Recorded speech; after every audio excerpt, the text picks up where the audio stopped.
माझे नाव गौरी एकनाथ क्षीरसागर। मी वर्ग 9 मध्ये शिकत आहे। माझ्या शाळेचे नाव जिल्हा परिषद माध्यमिक शाळा पानकनेरगाव आहे।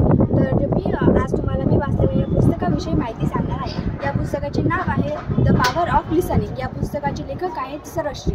या पुस्तकाची एकूण किंमत आहे 175 रुपये। तर या पुस्तकामध्ये आपल्याला कसे ऐकायचे आणि काय ऐकायचे याविषयी माहिती दिली आहे।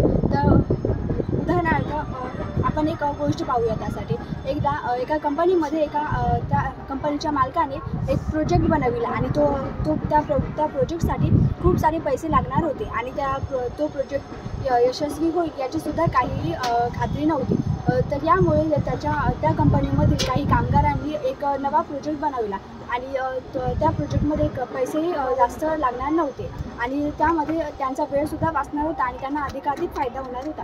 आणि हेच सांगण्यासाठी त्या कंपनीमधील कामगार त्या मालकाकडे गेले। तेव्हा तो मालक त्यांची काही न ऐकता अहंकाराच्या मनात त्यांना तिथून वापस पाठविले आणि नंतर जो मालकाने प्रोजेक्ट बनविला होता तो फेल झाला आणि त्यामध्ये त्या कंपनीची खूप लॉस झाले।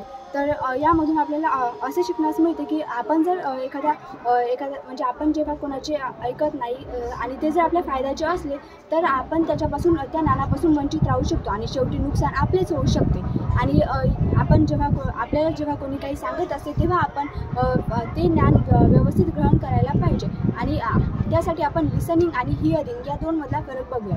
हिअरिंग म्हणजे आपण फक्त वरून ऐकतो, आपण ते ज्ञान आपण ते ज्ञान ग्रहण करत नाही। आणि लिसनिंगमध्ये आपण ते पूर्णतः ऐकतो आणि आपण त्याचा अवलंब सुद्धा करतो।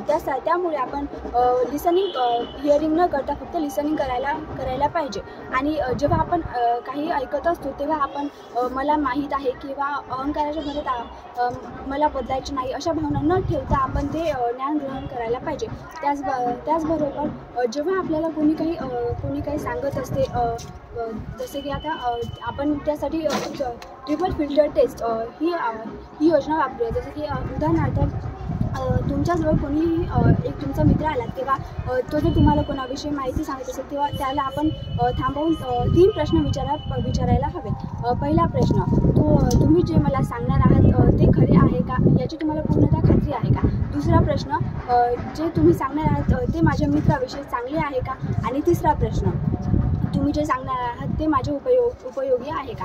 आणि यावरून आपण ते ऐकायला पाहिजे। आणि जेव्हा आपण वर्गात किंवा काही महत्त्वाचे ऐकत असतो तेव्हा आपण ते असे ऐकायला पाहिजे की ते आपण शेवटचे ऐकत आहोत। त्यामुळे आपण आपल्या ज्ञानामध्ये सुद्धा भर पडू शकतो। जसे की आपण एखाद्या वेळेस अभ्यास करत असताना जे काही वाचन करत असतो ते असे वाचायचे की आपण त्याला शेवटचे वाचत आहोत आणि त्यामुळे त्याच टॉपिकवर जास्त वेळसुद्धा जात नाही आणि त्याच्यावर तो टॉपिक आपल्याला पूर्णतः समजतो सुद्धा।